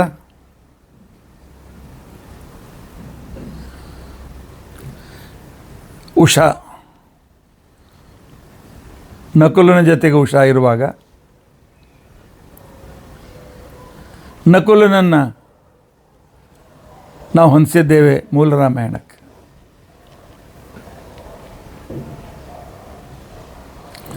ನಕುಲ ಸಚ್ಚರಿತ್ರ, ಆದ್ದರಿಂದಲೇ ಚಾರಿತ್ರ್ಯೇಣ ಚಕೋ ಯುಕ್ತ, ಸಚ್ಚರೇಂದ್ರ ಯುಕ್ತನಾದಂಥವನು ಯಾರು ಅಂತ ಹೀರೋ ಹೇಳುವಂತಕೊಂಡಂತೇಳಿ ವಾಲ್ಮೀಕಿ ಋಷಿಗಳು ಕೇಳಿದಾಗ ನಾರದರು ಸೂಚನೆ ಮಾಡಿದ್ದು ರಾಮನನ್ನು. ಅದೇ ರೀತಿಯಾಗಿ ಸಚ್ಚರಿತ್ರ ವ್ಯಕ್ತಿ, ಆದರೆ ಅವನ ಸಚ್ಚರಿತ್ರ ವ್ಯಕ್ತಿಯಲ್ಲಿಯೂ ರಾಮನ ಬಗ್ಗೆ ಸಂಶಯ ಪಡೋರಿದ್ದಾರೆ, ಸೀತೆಯ ಬಗ್ಗೆ ಸಂಶಯ ಪಡೋರಿದ್ದಾರೆ. ಸಚ್ಚರಿತ್ರ ವ್ಯಕ್ತಿಗಳ ಬಗ್ಗೆ ಸಂಶಯ ಅಭಿವ್ಯಕ್ತ. ಅದೇ ರೀತಿಯಾಗಿ ರಾಮಾಯಣವನ್ನು ಓದಿದಾಗ ಅನೇಕ ಪ್ರಶ್ನೆಗಳು ನಮಗೆ ಬರ್ತವೆ. ರಾಮ ಪಿತೃವಾಕ್ಯ ಪರಿಪಾಲನೆ ಕಾಡಿಗೆ ಹೋದ, ಅದರಲ್ಲಿ ಅಲ್ಲಿ ಸಂಶಯ ಏನು ಅಂತಕೊಂಡು ಅಂತಂದರೆ, ರಾಮನಿಗೆ ನಿಜವಾಗಿಯೂ ತಂದೆ ಮೇಲೆ ಪ್ರೀತಿ ಇತ್ತೆ? ಯಾಕೆ ಅವನಿಗೆ ಗೊತ್ತಿದೆ ತನ್ನ ವಿರಹದಿಂದ ಅವನು ಕಾಡಿಗೆ ಹೋಗ್ತಾನೆ ಅಂತನೂ ವಿರಹದಿಂದ ದಶರಥ ಒಂದು ಕ್ಷಣ ಮೂರ್ಛಿತನಾಗ್ತಾ ಇದ್ದಾನೆ, ಒಂದು ಕ್ಷಣ ಎಚ್ಚರಗೊಳ್ತಾ ಇದ್ದಾನೆ, ಮತ್ತೆ ಮೂರ್ಛಿತನಾಗ್ತಾನೆ, ಮತ್ತೆ ಎಚ್ಚರಗೊಳ್ತಾನೆ. ರಾಮನಿಗೆ ಗೊತ್ತಿಲ್ವೇ ನಾನು ನನ್ನ ಅಪ್ಪನನ್ನು ಬಿಟ್ಟು ಹೋದರೆ ನಮ್ಮಪ್ಪ ಸಾಯ್ತಾನೆ, ವಚನ ಪರಿಪಾಲನೆ ಹೆಚ್ಚೋ ಅಪ್ಪನ ಪ್ರಾಣ ಉಳಿಸುವುದು ಹೆಚ್ಚೋ ಅನ್ನೋ ಸಂಶಯ ಬರ್ತದೆ. ಅಣ್ಣ ತಮ್ಮಂದಿರ ಮಧ್ಯದಲ್ಲಿ ತಾನೇಕೆ ಸೇರಿಕೊಂಡ? ಸುಗ್ರೀವ ವಾಲಿಗಳ ಮಧ್ಯದಲ್ಲಿ ವಾಲಿಯನ್ನು ಕೊಲ್ಲಿಕ್ಕೆ ಇವನಿಗೇನು ಅಧಿಕಾರ ಇತ್ತು? ಹಿಂದಿನಿಂದ ಯಾಕೆ ಕೊಂದ? ಅಲ್ಲಿ ಸಂಶಯ. ತಪಸ್ವಿಯಾಗಿ ವನವಾಸಕ್ಕೆ ಹೋಗ್ತೇನೆ ಅಂತ ಹೇಳಿದವನು ಧನುಷ್ಯವನ್ನು ಧಾರಣ ಮಾಡಿದ್ದೇಕೆ? ಆಯುಧಗಳನ್ನು ಧಾರಣ ಮಾಡಿದ್ದೇಕೆ?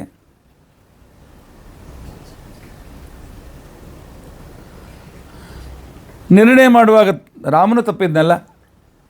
ವಾಲಿಯ ಬಲ ಹೆಚ್ಚಿದೆ ಅಂತ ಗೊತ್ತಿದೆ, ಬಲಿಷ್ಠರ ಜೊತೆಗೆ ಮಿತ್ರತೆ ಮಾಡಿಕೊಳ್ಬೇಕೆ ಅಥವಾ ಬಲಹೀನರ ಜೊತೆಗೆ ಮಿತ್ರತೆ ಮಾಡಿಕೊಳ್ಬೇಕೆ?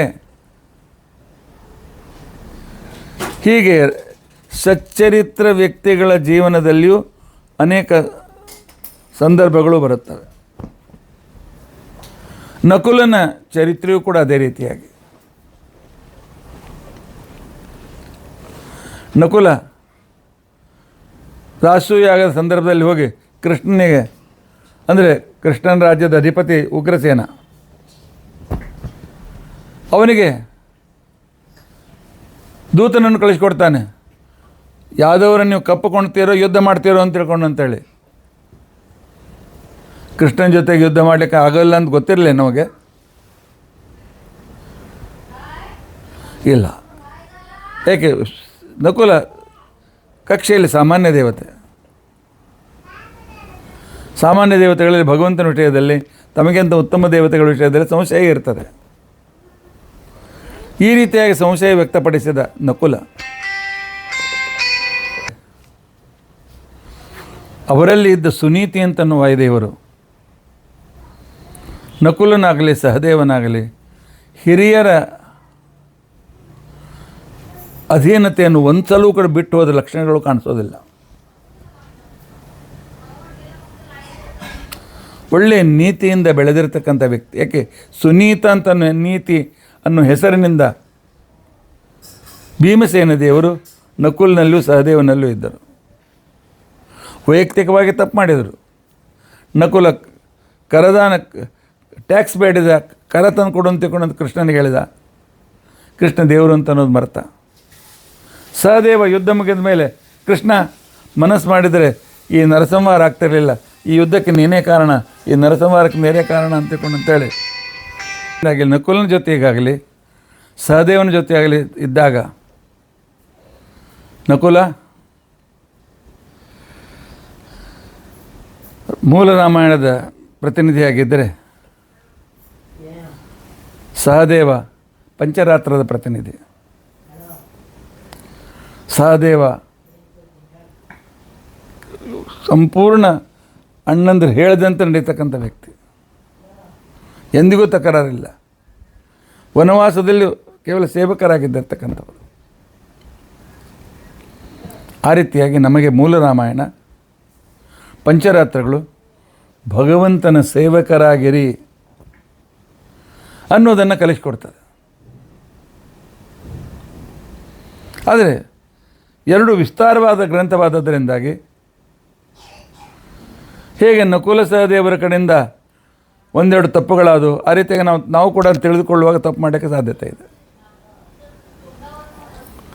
ಅತ್ಯಂತ ವಿಸ್ತೃತವಾದ ಗ್ರಂಥಗಳಲ್ಲಿ ಪೂರ್ತಿ ಭಾಗ ನಾವು ಅರ್ಥ ಮಾಡಿಕೊಳ್ಳಿಕೊಳ್ಳಲು ಕಷ್ಟ ಆಗ್ತದೆ.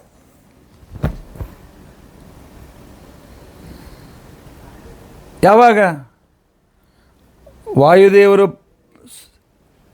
ಸುನೀತಿ ಎನ್ನುವ ವಾಯುದೇವರು ಭಾರತೀ ದೇವಿ ಆ ಶರೀರದಲ್ಲಿ ಇರ್ತಿರಲಿಲ್ಲ, ಆಗ ಅಶ್ವಿನಿ ದೇವತೆಗಳು ಮತ್ತು ಉಷಾ ಜೊತೆಗಿರ್ತಿದ್ದರು. ಆ ಸಂದರ್ಭದಲ್ಲಿ ಆ ಗ್ರಂಥಗಳ ತಪ್ಪು ಕಲ್ಪನೆ ಬರಲಿಕ್ಕೆ ಸಾಧ್ಯತೆ ಇದೆ. ಯಾಕೆ ಇವರು ಈ ಸಾಮಾನ್ಯ ದೇವತೆಗಳ ಕಡೆಯಿಂದ ತಪ್ಪಾಗ್ತವೆ.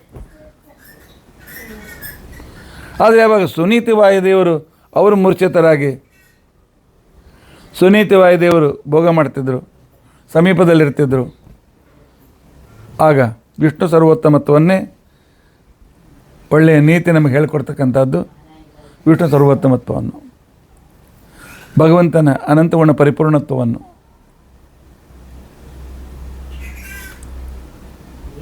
ಆದ್ದರಿಂದಾಗಿ ಈ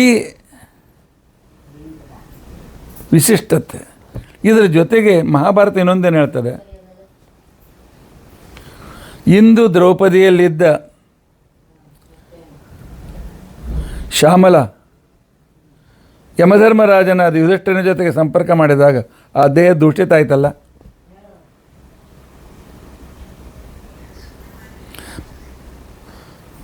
ಅವಳು ಶರೀರ ಅಪ್ರಾಕೃತವಾಗಿದ್ದರೂ ಕೂಡ ಧರ್ಮರಾಜನ ಶರೀರ ಪ್ರಾಕೃತವಲ್ಲೇನು, ಆ ದೇಹ ದೂಷಿತವಲ್ಲೇನು, ದೂಷಿತ ದೇಹ ಭೀಮ ಹೇಗೆ ಸ್ವೀಕಾರ ಮಾಡ್ತಾ ಇದ್ದ, ಆ ದೂಷಿತ ದೇಹವನ್ನು ಅರ್ಜುನ ಹೇಗೆ ಸ್ವೀಕಾರ ಮಾಡ್ತಾ ಇದ್ದ ಅಂತ ತಿಳ್ಕೊಂಡಂತಂದರೆ, ನಿನ್ನೆ ನಾನು ಸೂಚನೆ ಮಾಡಿದ್ದೇನೆ, ಹೇಳಿದ್ದೇನೆ, ಇದಮ್ಮಿ ತತ್ರಾದ್ಭುತ ಮುತ್ತಮಂ ತದಾ. ಮಹಾಭಾರತದ ಆದಿಪರ್ವದ 197ನೇ ಶ್ಲೋಕ. ಒಂದು ಏನಿತ್ತು ಪಂಚಪಾಂಡವರು ಮತ್ತು ದ್ರೌಪದಿಯ ಸಂಬಂಧದಲ್ಲಿ, ದಾಂಪತ್ಯ ಜೀವನದಲ್ಲಿ, ದಧಾತಿ ಕೃಷ್ಣ ವಪುಷಾತಿ ಮಾನುಷಂ, ಅವಳ ಶರೀರ ಅತಿಮಾನುಷವಾದದ್ದು, ಅಪ್ರಾಕೃತವಾದದ್ದು. ಆದ್ದರಿಂದಾಗಿ ಅವಳು ಪ್ರಾಕೃತದಂತೆ ಕಾಣಿಸುವ ಶರೀರ ಜೊತೆಗೆ ಅವ್ರ ಜೊತೆಗಿದ್ದರು, ಮತ್ತು ಹೊಸ ಶರೀರವನ್ನು ಪ್ರತಿದಿನ ಹೊಸ ಶರೀರ ತೆಗೆದುಕೊಳ್ತಾ ಇದ್ಲು. ಆ ಹೊಸ ಕನ್ಯಕೆ ಜೊತೆಯಲ್ಲಿ ಅವರು ಗಾಂಧರ್ವ ರೀತಿಯಾಗಿ ಮದುವೆ ಮಾಡಿಕೊಂಡು ತಮ್ಮ ವ್ಯವಹಾರವನ್ನು ನಡೆಸ್ತಾ ಇದ್ದರು. ಮಹಾನುಭಾವ ಕಿಲ ಸಾಧು ಮಧ್ಯಮ ಬಭೂವ ಕನ್ಯೈವ ಗತೇ ಗತೇ ಹನಿ. ಪ್ರತಿ ದಿವಸ ಅವಳು ಹೊಸ ಶರೀರ ಬರೋದರಿಂದಾಗಿ ಕನ್ಯೆಯೇ ಆಗಿರ್ತಿಲ್ಲ ಹೊರತು, ಆದ್ದರಿಂದಾಗಿ ಇನ್ನೊಬ್ಬರಿಂದ ಭುಕ್ತವಾದ ದೇಹವನ್ನು ಭೀಮ, ಅರ್ಜುನ್, ನಕುಲ ಸಹದೇವರು ಭೋಗ ಮಾಡಿದರು ಅಂತ ತಿಳ್ಕೊಂಡಂತನ್ನು ಕಲ್ಪನೆ ತೆಗೆದು ಹಾಕಿಬಿಡಿ ಅಂತ ತಿಳ್ಕೊಂಡು ಮಹಾಭಾರತ ಹೇಳ್ತದೆ. ಅದನ್ನೇ ಆಚಾರ್ಯ ನಿರ್ಣಯದಲ್ಲಿ ನಮಗೆ ಮಾರ್ಗದರ್ಶನ ಮಾಡ್ತಾರೆ. ಇನ್ನು ಗ್ರಂಥದ ವಿಷಯದಲ್ಲಿ ಹೇಗೆ? ಹೌದು, ನಮ್ಮ ಶಾಸ್ತ್ರಗಳು ನಿತ್ಯ ನೂತನ. ವೇದಗಳ ಅರ್ಥಚಿಂತನೆ 10 ಸಲ ಮಾಡಿ 20 ಸಲ ಮಾಡಿ ಪ್ರತಿ ಸಲ ಏನೋ ಒಂದು ಹೊಸತನ ಕಾಣಿಸ್ತದೆ. ಬ್ರಹ್ಮಸೂತ್ರ ಪುನಃ ಚಿಂತನೆ ಮಾಡಿದಾಗ ಏನೂ ಹೊಸ ಅರ್ಥಗಳು ಹೊಳಿತಾ ಹೋಗ್ತದೆ. ಮಹಾಭಾರತವಂತೂ ವಿಸ್ತಾರವಾದ ಗ್ರಂಥ, 20 ಸಲ ಓದಿದ್ರು ಏನೂ ಹೊಸ ರೀತಿಯಾಗಿರ್ತಕ್ಕಂಥ, ಈಗ ಓದ್ತಾ ಇದ್ದೇನೆ ಮೊದಲೇ ಸಲ ಅಂತಿಕೊಂಡು ಅನ್ನಿಸ್ತದೆ. ಬ್ರಹ್ಮಸೂತ್ರವೂ ಹಾಗೆ, ಮೂಲ ರಾಮಾಯಣವೂ ಹಾಗೆ. ಆನಂತರ ಪಂಚರಾತ್ರವೂ ಕೂಡ ಅದೇ ರೀತಿಯಾಗಿ. ಹೇಗೆ ದ್ರೌಪದಿಯು ಪ್ರತಿದಿನ ನವೀನ ರೂಪವನ್ನು ತೆಗೆದುಕೊಳ್ಳುತ್ತಾ ಇದ್ಲು, ಅದೇ ರೀತಿಯಾಗಿ ಈ ಗ್ರಂಥಗಳು ಚಿಂತನೆ ಎಷ್ಟು ಸಲ ಚಿಂತನೆ ಮಾಡಿದರೂ ಹೊಸ ಹೊಸವಾಗಿರ್ತಕ್ಕಂಥ ಜ್ಞಾನವನ್ನು ನಮಗೆ ಸೂಚನೆ ಮಾಡಿಕೊಡ್ತೇವೆ, ಮಾರ್ಗದರ್ಶನ ಮಾಡ್ತದೆ. ಹೇಳಿ, ಕೃಷ್ಣನ ಬಾಲಲೀಲೆ ನೀವೇ ಒಂದು 100 ಸಲ ಕೇಳಿರ್ಬೋದು. ನಾನು 1000 ಸಲ ಹೇಳಿದ್ದೇನೆ. ಆದರೆ ಪ್ರತಿ ಸಲ ಹೇಳುವಾಗಲೂ ಒಂದು ಹೊಸ ರೀತಿಯಾದಂಥ ಉತ್ಸಾಹ. ಗೊತ್ತಿದ್ದ ಕೃಷ್ಣನ ಬಾಲ್ಯಲೀಲೆ ಕೇಳುವಾಗ ಮತ್ತೆಷ್ಟು ಆನಂದವಾಗ್ತದೆ. ನೀವು ಕೂಡ ಕೇಳಬೇಕು, ಇನ್ನೊಂದು ಸ್ವಲ್ಪ ಕೇಳಬೇಕು, ಗೊತ್ತಿರ್ತದೆ ಮುಂದೆ ಏನಾಗ್ತದೆ ಅಂತ ಅನ್ನೋದು. ಆದರೂ ಕೃಷ್ಣನ ಚರಿತ್ರೆ ಕೇಳಬೇಕು, ರಾಮನ ಚರಿತ್ರೆ ಕೇಳಬೇಕು ಅಂತ ಅನ್ನಿಸ್ತದೆ. ಜೀವನ ಉದ್ದಕ್ಕೂ ರಾಮ ಕೃಷ್ಣರ ದಶಾವತಾರಗಳ ಕಥೆ ಎಷ್ಟು ಸಲ ಕೇಳಿದರೂ ಅದು ಹೊಸ ಹೊಸ ಅಂತ ಅನ್ನಿಸ್ಕೊಳ್ತದೆ. ಆದ್ದರಿಂದಾಗಿ ಹೇಗೆ ದ್ರೌಪದಿ ಹೊಸ ಶರೀರವನ್ನು ತೆಗೆದುಕೊಳ್ತಾ ಇದ್ಲು, ಅದೇ ರೀತಿಯಾಗಿ ಸರ್ವಶಾಸ್ತ್ರ ರೂಪಳಾದ ಸರ್ವವಿದ್ಯಾರೂಪಳಾದಂಥ ದ್ರೌಪದಿ ಆ ವಿದ್ಯೆ ಐದು ಗ್ರಂಥಗಳು, ಸ್ವತಃ ಪ್ರಮಾಣವಾದ ಗ್ರಂಥಗಳು, ಇವು ನಮಗೆ ನಿತ್ಯ ನೂತನವಾದ ಒಂದು ವಿಶಿಷ್ಟತೆಯನ್ನು ತಂದು ಕೊಡ್ತೇವೆ. ಸರಿ, ಪಾಂಡವರು ದ್ರೌಪದಿ ಜೊತೆಯಲ್ಲಿರುವ ಅವರ ದಾಂಪತ್ಯ ಜೀವನದ ಮತ್ತು ಗ್ರಂಥಗಳ ಅಧ್ಯಯನ ಸಂದರ್ಭದಲ್ಲಿ ಬರ್ತಕ್ಕಂಥ ಸಂದರ್ಭಗಳ ಒಂದು ಸಂಯೋಜನೆ ಯಥಾಶಕ್ತಿ ತಿಳಿದುಕೊಳ್ಳಲು ಪ್ರಯತ್ನಿಸಿದ್ದೇವೆ. ಇನ್ನು ಅವರಲ್ಲಿ ಹುಟ್ಟಿದ ಮಕ್ಕಳು ಯಾರು? ಅಲ್ಲಿಯೂ ಕೂಡ ಒಂದು ವಿಶಿಷ್ಟತೆ ಇದೆ. ಧರ್ಮರಾಜ ಹಾಗೂ ದ್ರೌಪದಿ, ಅಂದರೆ ದ್ರೌಪದಿಯಲ್ಲಿದ್ದ ಶ್ಯಾಮಲ, ಇವರಲ್ಲಿ ಹುಟ್ಟಿದ ಮಗನಿಗೆ ಪ್ರತಿವಿಂಧ್ಯ ಅಂತ ಕೊಂಡಂತನ ಹೆಸರು. ಪ್ರತಿವಿಂಧ್ಯ.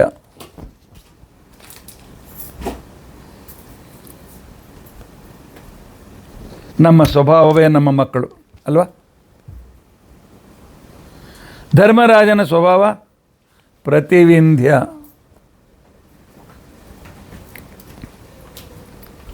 ವಿಂಧ್ಯ ಪರ್ವತ ಸಾಧಾರಣ 2800ರಿಂದ 3000 ಫೂಟ್ ಒಳಗೆ ಎತ್ತರವಾಗಿರ್ತಕ್ಕಂಥ ಪರ್ವತ.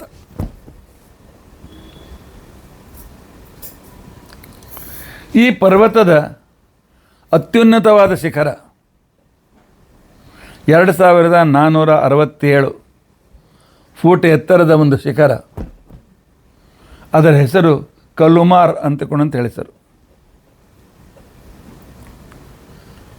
ಅಲ್ಲಿಯ ಭಾಷೆಯ ಪ್ರಕಾರ ಅದರ ಹೆಸರು ಸದ್ಭಾವನಾ ಅಂತ ಹೆಸರು, ಒಳ್ಳೆಯ ಭಾವನೆ ಅಂತ ಅರ್ಥ ಆಗ್ತದೆ.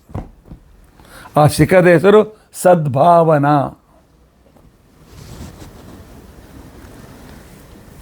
ಧರ್ಮರಾಜನಿಂದ ಹುಟ್ಟಿದ ಮಗ ಧರ್ಮರಾಜನಂತೆ ಒಳ್ಳೆಯ ಸದ್ಭಾವನೆಗಳಿಂದ ಯುಕ್ತನಾಗಿದ್ದ. ವೇದಗಳಿಂದ ಹುಟ್ಟುವ ಜ್ಞಾನ ಯಾವುದು? ಪ್ರತಿವಿಂಧ್ಯ. ಇನ್ನೊಬ್ಬ ವಿಂಧ್ಯ ಪರ್ವತ, ಅಂದರೆ ವಿಂಧ್ಯ ಪರ್ವತದ ಮೇಲಿನ ಶ್ರೇಷ್ಠ ಶಿಖರ ಸದ್ಭಾವನಾ. ಸತ್ ಶಬ್ದ ಉತ್ತಮಂ ಬ್ರೂಯಾತ್, ಪರಮಾತ್ಮ ವಿಷ್ಣು ಸರ್ವೋತ್ತಮ ಅಂತನ್ನುವ ಜ್ಞಾನವನ್ನು ಕೊಡುತ್ತಾರೆ. ಯಾವುದು? ವೇದಗಳು. ಧರ್ಮರಾಜನಿಂದ ಹುಟ್ಟುವುದು ಅಂದರೆ ವೇದಗಳಿಂದ ಹುಟ್ಟುವ ಜ್ಞಾನ, ಪರಮಾತ್ಮ ಸರ್ವೋತ್ತಮ ಅಂತನ್ನುವ ನಿಶ್ಚಯ, ಸರ್ವೋತ್ತಮ ಅಂತನ್ನುವ ವಿಶ್ವಾಸ, ಸರ್ವೋತ್ತಮ ಅಂತನ್ನುವ ಚಿಂತನೆ. ಆ ಪರ್ವತದ ಶಿಖರದ ಹೆಸರು ಸದ್ಭಾವನಾ. ನೆನಪಿಟ್ಕೊಳ್ಳಿ. ಹೌದು, ನಾವು ಬ್ರಹ್ಮಸೂತ್ರ ಓದಿದಾಗ ನಮಗೆ ಅರ್ಥವಾಗುವುದು. ದ್ರೌಪದಿ ಬ್ರಹ್ಮಸೂತ್ರಕ್ಕೂ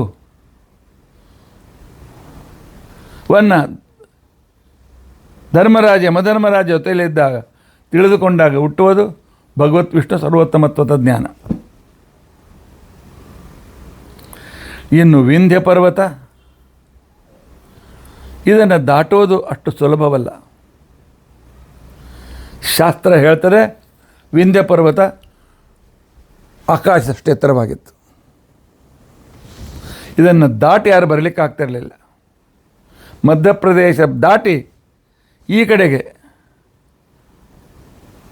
ಗುಜರಾತ್, ಮಹಾರಾಷ್ಟ್ರ, ಕರ್ನಾಟಕ, ಆಂಧ್ರ, ತಮಿಳುನಾಡು, ಕೇರಳ, ಈ ಪ್ರದೇಶಕ್ಕೆ ಆ ಕಡೆಯಿಂದ ಈ ಕಡೆ ಬರಲಿಕ್ಕಾಗ್ತಿರಲಿಲ್ಲ. ಈ ವಿಂಧ್ಯ ಪರ್ವತವನ್ನು ದಾಟುವಾಗ ಅಗಸ್ತ್ಯ ಋಷಿಗಳು ಇಲ್ಲ ಕಶ್ಯಪ ಋಷಿಗಳು ಅವ್ರು ಹೇಳಿದರು, ನನಗೆ ಆ ಕಡೆ ಹೋಗಬೇಕಾಗಿದೆ, ಬಾಗು ಅಂತ ತಿಳ್ಕೊಂಡಂತೆ. ಋಷಿಗಳ ಮಾತನ್ನು ಮೀರಲಿಕ್ಕಾಗಲಿಲ್ಲ. ಆಗ ಆ ವಿಂಧ್ಯ ಪರ್ವತ ಬಾಗಿತ್ತು. ಆಗ ಅದನ್ನು ದಾಟಲಿಕ್ಕೆ ಸಾಧ್ಯವಾಯಿತು. ಅದೇ ರೀತಿಯಾಗಿ ಬ್ರಹ್ಮಸೂತ್ರ ಭಗವಂತನಿಂದ ರಚಿತವಾದ ಗ್ರಂಥ. ಒಂದು ಸೂತ್ರಕ್ಕೂ ಇನ್ನೊಂದು ಸೂತ್ರಕ್ಕೂ ಸಂಬಂಧ ಹಚ್ಚಲಿಕ್ಕೆ ಆಗೋದಿಲ್ಲ.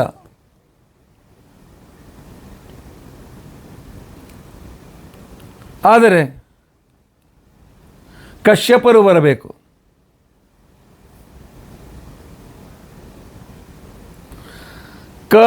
ಕಶ್ಯಪ, ಕಪಶ್ಯ ಹೋಗಿ ಕಶ್ಯಪ ಅಂತಾಯಿತು. ಸುಖಸ್ವರೂಪನಾದ ಭಗವಂತನನ್ನು ಯಾವಾಗಲೂ ನೋಡ್ತಕ್ಕಂಥ ವ್ಯಕ್ತಿಗಳು ವಾಯುದೇವರು. ಅವರು ಬ್ರಹ್ಮಸೂತ್ರದ ಮೇಲೆ ಭಾಷ್ಯ ಬರೆದು ಅದು ನಮಗೆ ತಿಳಿಯುವಂತೆ ಮಾಡಿದರು. ವಿಂಧ್ಯ ಪರ್ವತವನ್ನು ದಾಟುವಂತೆ ಮಾಡಿದರು. ಆಚಾರ್ಯರ ಭಾಷ್ಯ ಬರುವವರಿಗೂ ಬ್ರಹ್ಮಸೂತ್ರ ವಿಂಧ್ಯ ಪರ್ವತದಂತೆ ಅನುಲ್ಲಂಘ್ಯವಾಗಿತ್ತು. ಆಚಾರ್ಯರ ಭಾಷ್ಯ ಬಂದ ನಂತರ ಯಥಾಶಕ್ತಿ ಅದರಲ್ಲಿ ನಾವು ವಿಹಾರ ಮಾಡಲಿಕ್ಕೆ ಸಾಧ್ಯವಾಯಿತು. ನಮ್ಮ ಯೋಗ್ಯತಾನುಸಾರವಾಗಿ ವಿಹಾರ ಮಾಡಲಿಕ್ಕೆ ಸಾಧ್ಯವಾಯಿತು. ಆದ್ದರಿಂದಾಗಿ ಬ್ರಹ್ಮಸೂತ್ರ ಮತ್ತು ಅದರಲ್ಲಿದ್ದ ಜ್ಞಾನ, ಇವುಗಳ ಗ್ರಂಥ ಧರ್ಮರಾಜ, ತದ್ಗತ ಜ್ಞಾನ ದ್ರೌಪದಿ, ಗ್ರಂಥದಿಂದ ಹೊರಡುವ ಜ್ಞಾನದಿಂದ ಹುಟ್ಟುವ ಪ್ರಯೋಜನ ಸದ್ಭಾವನ, ವಿಷ್ಣು ಸರ್ವೋತ್ತಮತ್ವ ಅಂತನ್ನುವ ಜ್ಞಾನ. ಅದು ವಾಯುದೇವರ ಮುಖಾಂತರ ಸೌಮ್ಯ ನಾಮಕನಾದ ವಾಯುದೇವರು ಧರ್ಮರಾಜನಲ್ಲಿದ್ದು, ಅಂದರೆ ಬ್ರಹ್ಮಸೂತ್ರವಾಗಿ ಬರೆದು ಅತ್ಯಂತ ಸೌಮ್ಯ ಸ್ವಭಾವದ ಆಚಾರ್ಯರು ಗ್ರಂಥಗಳಿಗೆ ವ್ಯಾಖ್ಯಾನ ಬರೆದರು. ಆದ್ದರಿಂದಾಗಿ ದ್ರೌಪದಿಯಲ್ಲಿ ಹುಟ್ಟಿದ ಮಗನ ಹೆಸರು ಪ್ರತಿವಿಂಧ್ಯ ಅಂತ ತಿಳ್ಕೊಂಡಂಥೇಳಿ. ಆಧ್ಯಾತ್ಮಿಕವಾಗಿ ಪ್ರತಿವಿಂಧ್ಯ ಅಂತಂದರೆ ವಿಷ್ಣು ಸರ್ವೋತ್ತಮತ್ವದ ಜ್ಞಾನ, ವಾಯುದೇವರ ಮುಖಾಂತರ ವಿಹಾರ ಮಾಡಲು ಯೋಗ್ಯವಾಗಿರ್ತಕ್ಕಂಥ ಪರ್ವತ, ಇಲ್ಲದೇ ಇದ್ದರೆ ಅನುಲ್ಲಂಘ್ಯವಾದ ಕಬ್ಬಿಣದ ಕಡಲೆಯಾಗಿರ್ತಕ್ಕಂಥದ್ದು ಬ್ರಹ್ಮಸೂತ್ರ ಅಂತನ್ನುವ ತಿಳುವಳಿಕೆ ನಮಗೆ ಬರ್ತದೆ. ದ್ರೌಪದಿಯ ಮಗನ ಹೆಸರಿನಿಂದ ಈ ರೀತಿಯಾದ ಚಿಂತನೆಯನ್ನು ಮಾಡಲಿಕ್ಕೆ ಸಾಧ್ಯವಾಗ್ತದೆ.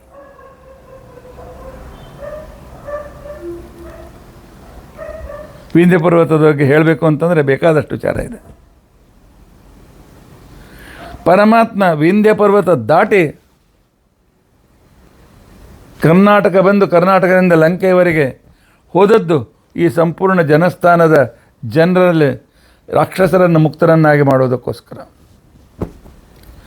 ಸಂಪೂರ್ಣ ವಿಂಧ್ಯ ಪರ್ವತದ ಈ ಕಡೆಯಲ್ಲಿ ಮಧ್ಯಪ್ರದೇಶ ದಾಟಿದ ಕೆಳಗಿನ ಏನು ಸಂಪೂರ್ಣವಾದಂಥ ಅರ್ಧ ಹಿಂದೂಸ್ತಾನ ಇದೆ, ಅದು ರಾವಣನ ಅಧೀನದಲ್ಲಿತ್ತು. ಅಲ್ಲಿ ಅನೇಕ ಅತ್ಯಾಚಾರ ಇತ್ಯಾದಿಗಳು ನಡೀತಾ ಇತ್ತು. ಹಾಗೆ ಎಲ್ಲಿವರೆಗೂ ಹರಿಸರ್ವೋತ್ತಮತ್ವದ ವಿಂಧ್ಯ ಸದ್ಭಾವನ ಹರಿಸರ್ವೋತ್ತಮತ್ವದ ಜ್ಞಾನ ಹೇಳುವ ಆಚಾರ್ಯರ ಭಾಷ್ಯ ಬರಲಿಲ್ಲ, ಅಲ್ಲಿಯವರೆಗೂ ಬ್ರಹ್ಮಸೂತ್ರ ದುಃಖದಾಯಕವಾಗಿತ್ತು. ಯಾಕೆ ಅರ್ಥ ಹಚ್ಚಲಿಕ್ಕೆ ಬರ್ತಿರಲಿಲ್ಲ. ಹಚ್ಚಿದ ಅರ್ಥ 21 ಜನ ಮೊದಲು 10 ಅರ್ಥ ಹಚ್ಚಿದ್ರು, ಎಲ್ಲೂ ಒಂದಕ್ಕೊಂದು ವಿರುದ್ಧ, ಪರಸ್ಪರ ವಿರುದ್ಧವಾದ ಅರ್ಥಗಳು. ಮನಸ್ಸಿಗೆ ಸಂಕಟವಾಗ್ತಿತ್ತು. ಆ ಸಂಕಟವನ್ನು ದೂರ ಮಾಡಿರ್ತಕ್ಕಂಥವರು ಸೌಮ್ಯ ಅಂತ ಹೆಸರಿನ ಯುಧಿಷ್ಠಿರನಲ್ಲಿದ್ದ ವಾಯುದೇವರು. ಇಲ್ಲ, ವೀರ ಅಂತಿಕೊಂಡಂತೇಳಿ ಸಾಕ್ಷಾತ್ ಭೀಮಸೇನ ದೇವರು. ಇಲ್ಲ, ಸೌಮ್ಯ ಅಂತನೂ ವಾಯುದೇವರು. ವೇದಗಳು ಅಷ್ಟು ನಮಗೆ ಅರ್ಥವಾಗ್ತಿರಲಿಲ್ಲ. ಆಚಾರ್ಯರು ಋಗ್ಭಾಷ್ಯ ಬರೆದು ವಿಷ್ಣು ಸರ್ವೋತ್ತಮತ್ವ ಜ್ಞಾನ ವೇದಗಳಿಂದ ಆಗುವಂತೆ ಮಾಡಿದರು. ಇನ್ನು ಭೀಮನ ಮಗ ಭೀಮ ಮತ್ತು ಭೀಮನಿಂದ ದ್ರೌಪದಿಯಲ್ಲಿ ಹುಟ್ಟಿದ ಮಗನ ಹೆಸರು ಸುತ ಸೋಮ.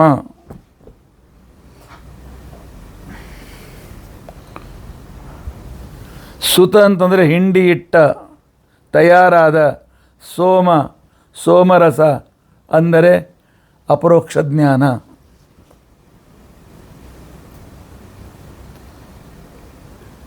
ಒಂಬತ್ತನೇ ಮಂಡಲದ ಸಂದರ್ಭದಲ್ಲಿ ಪವಮಾನ ಸೋಮ ಅಂತ ತಿಳ್ಕೊಂಡಂತನ್ನೋ ಸಂದರ್ಭದಲ್ಲಿ ಪವಮಾನ ವಾಯುದೇವರು, ಸೋಮ ಅಂದರೆ ಪರಮಾತ್ಮ. ಪರಮಾತ್ಮನಿಗೆ ಸೋಮ ಅಂತ ಹೆಸರಾಗಿ ಗೊತ್ತೇ.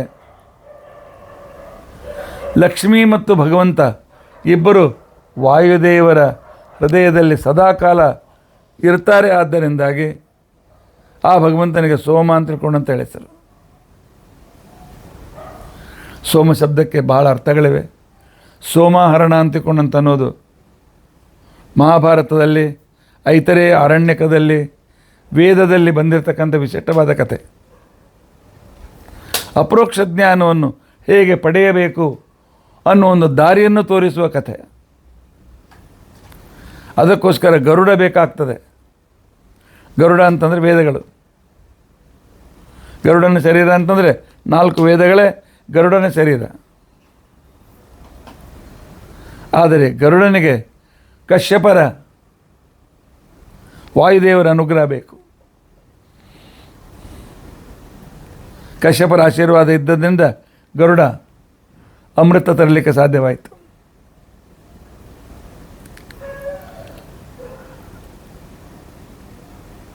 ಬ್ರಹ್ಮಸೂತ್ರ ಹೇಗೆ ಅಂತಿಕೊಂಡಂತಂದರೆ, ಹಿಂಡಿ ಇಟ್ಟು ಸರಿಯಾದ ತತ್ವಜ್ಞಾನವನ್ನು, ಕಠಿಣವಾದ ತತ್ವಜ್ಞಾನವನ್ನು ಯುಕ್ತಿ ಪುರಸ್ಸರವಾಗಿ ಹಿಂಡಿ ಇಟ್ಟು ಇದಮಿತ್ತಂ, ಇದರ ಅರ್ಥ ಹೀಗೆ, ಭಾಳ ತಲೆ ಕೆಡಿಸ್ಕೊಳ್ಳೋಕೆ ಹೋಗಬೇಡ್ರಿ. ಸೋಮರಸವನ್ನು ಹಿಂಡಿ ಇಟ್ಟಿದ್ದೇವೆ. ಸೋಮ ಅಂತಿಕೊಂಡಂತಂದರೆ ತನ್ನ ಹೃದಯದಲ್ಲಿ ಲಕ್ಷ್ಮೀನಾರಾಯಣ ಧರಿಸಿದ ವಾಯುದೇವರಿಗೂ ಕೂಡ ಸೋಮ ಅಂತ ಹೆಸರು.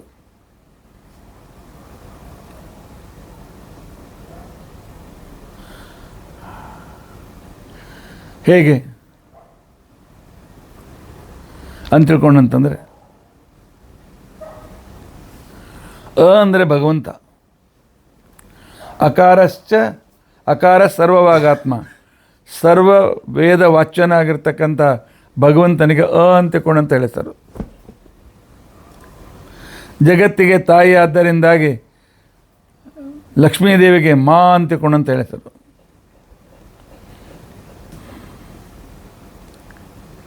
ವೇದದಲ್ಲಿ ಒಳಗೆ ಮಾ ಅಂತ ಕರೆದಿದ್ದಾರೆ.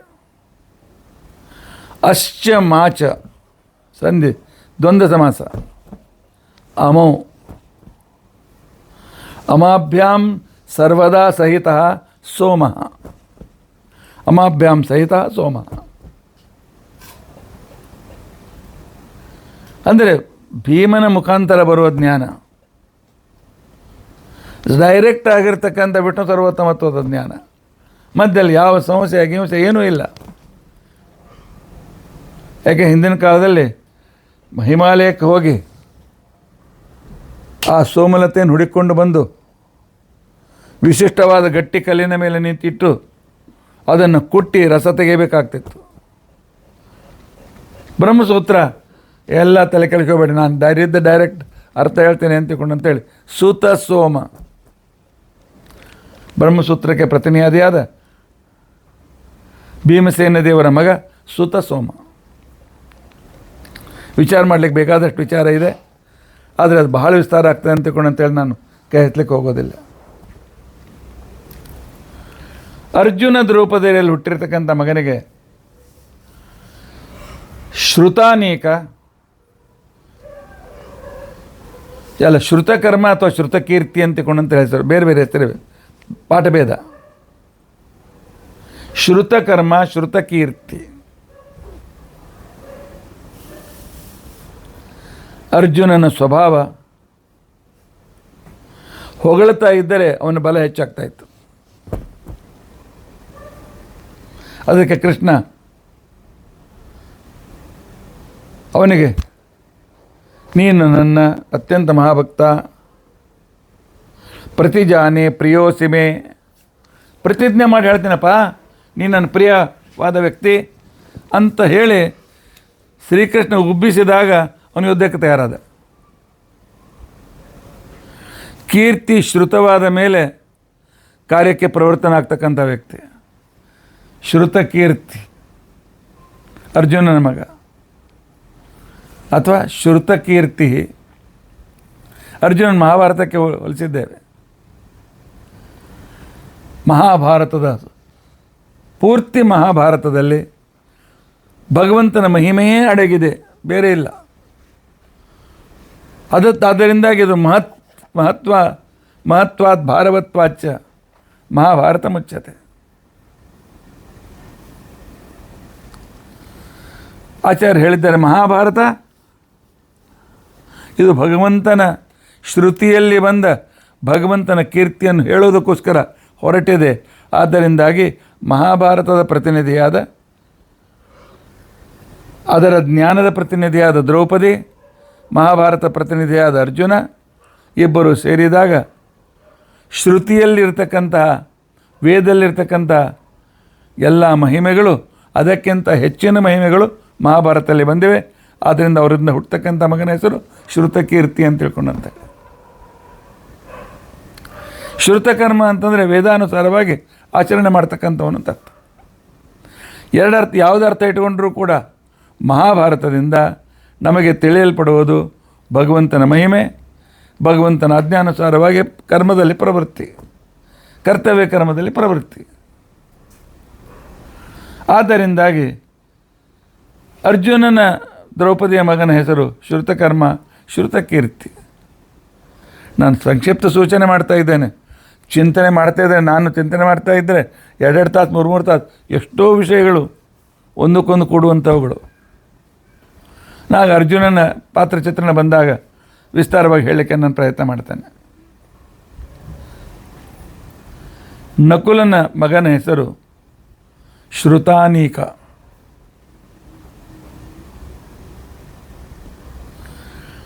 ಗ್ರಂಥ ಯಾವುದು? ಮೂಲ ರಾಮಾಯಣ. ಮೂಲ ರಾಮಾಯಣವು ಕೂಡ ವೇದಕ್ಕೆ ಸಮಾನ. ಅನೇಕ ಅಂತಿಕೊಂಡಂತಂದರೆ ಸೈನ್ಯ. ಮೂಲ ರಾಮಾಯಣದಲ್ಲಿ ವೇದದ ಅನೇಕ ರೀತಿಯಾಗಿರ್ತಕ್ಕಂಥ ಮಹಿಮೆಗಳನ್ನು ಹೇಳ್ತಕ್ಕಂಥ ಒಂದು ಸೈನ್ಯವೇ ತಯಾರಾಗಿದೆ. ಶ್ರುತಿಷು ಸೂಚಿತಂ ವರ್ಣಿತಂ ಯದ್ಯತ್ ಮಹಿಮಾ ತತ್ ಸೈನ್ಯರೂಪೇಣ ಪುಂಖಾನುಪುಂಖವಾಗಿ ವೇದದ ರಹಸ್ಯವನ್ನು ರಾಮನ ಕಥೆಯಿಂದ, ರಾಮನ ಉಪದೇಶದಿಂದ, ರಾಮನ ವ್ಯವಹಾರದಿಂದ, ರಾಮನ ಮಾತುಗಳಿಂದ ನಾವು ತಿಳಿಯಲ್ಪಡಲಿಕ್ಕೆ ಸಾಧ್ಯವಾಗ್ತದೆ. ಅದಕ್ಕೋಸ್ಕರವೇ ಗಾಯತ್ರಿ ಭಾಷ್ಯವೇ ವಾಲ್ಮೀಕಿ ರಾಮಾಯಣ ಅಂತ ಹೇಳ್ತಕ್ಕಂಥ ಸಂಪ್ರದಾಯ ಬಂತು.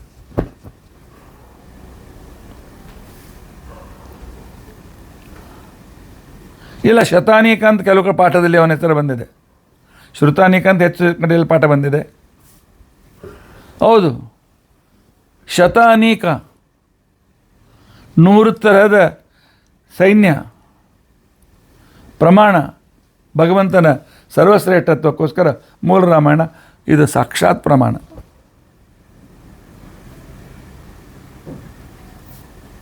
ಪ್ರಮುಖ ಪ್ರಮಾಣ, ಸ್ವತಃ ಪ್ರಮಾಣ. ಯಾವುದೇ ಸಂಶಯ ಇಲ್ಲಿ ಇದರಲ್ಲಿ ಇಲ್ಲ. ಪರಮ ಮುಖ್ಯ ವೃತ್ತಿಯಿಂದಲೇ ಇರತಕ್ಕಂಥದ್ದು.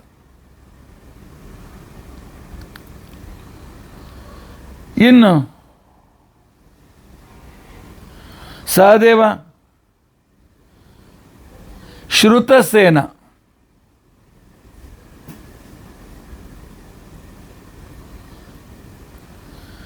ಶ್ರುತ ಅವಧೃತ. ಶ್ರುತ ಶಬ್ದಕ್ಕೆ ಅವಧಾರಣ ಅಂತ ಹೆಸರಿರ್ತದೆ, ಅಮರಕೋಶ ಇದೆ. ಶ್ರುತ ಶಬ್ದಕ್ಕೆ ಅವಧಾರಣ ಅಂತ ಹೆಸರು. ಅವಧಾರಣ ವೇದಗಳನ್ನು, ಮಹಾಭಾರತವನ್ನು, ಬ್ರಹ್ಮಸೂತ್ರವನ್ನು, ಮೂಲ ರಾಮಾಯಣವನ್ನು ಓದಿ ಏನೊಂದು ಮನಸ್ಸಿನಲ್ಲಿ ದೃಢವಾದ ನಿಶ್ಚಯವಾಗಿದೆ, ಅವಧಾರಣ ಆಗಿದೆ. ಏನು ಅವಧಾರಣ ಆಗಿದೆ? ಸೇನ, ಏನೇನ ಸಹಿತ ಸೇನ. ವಾಯುಜೀವೋತ್ತಮತ್ವದ ಮುಖಾಂತರ ವಿಷ್ಣು ಸರ್ವೋತ್ತಮತ್ವದ ಜ್ಞಾನ.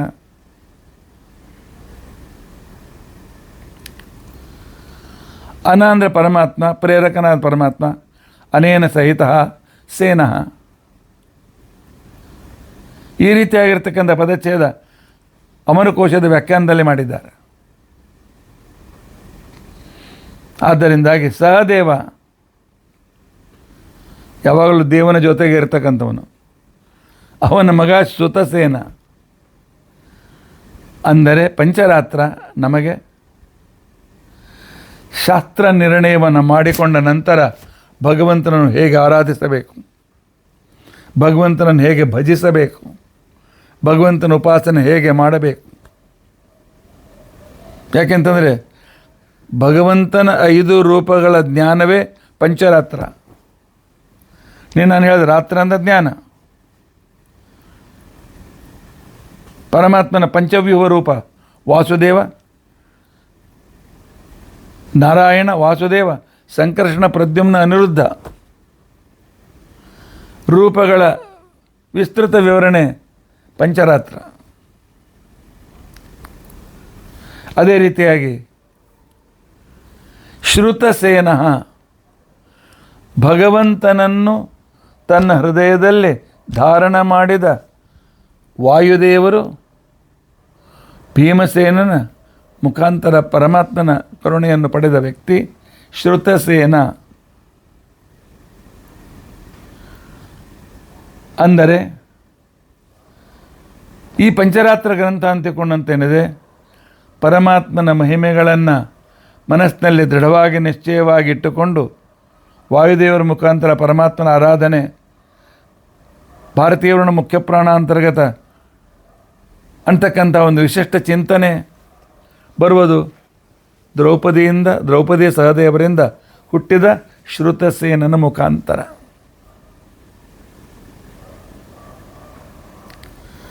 ದ್ರೌಪದಿಯ ದಾಂಪತ್ಯ, ದ್ರೌಪದಿಯ ಮಕ್ಕಳು, ಇವುಗಳ ಒಂದು ಆಧ್ಯಾತ್ಮಿಕ ಚಿಂತನೆ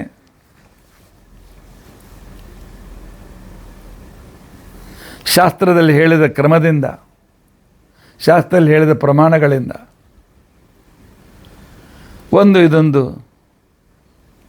ಗುರುಗಳ ಅನುಗ್ರಹದಿಂದ ನನಗೆ ಹೊಳೆದ ಕಿಂಚಿತ್ ಸಂಕಲ್ಪನೆಗಳು ಈ ರೀತಿಯಾಗಿ.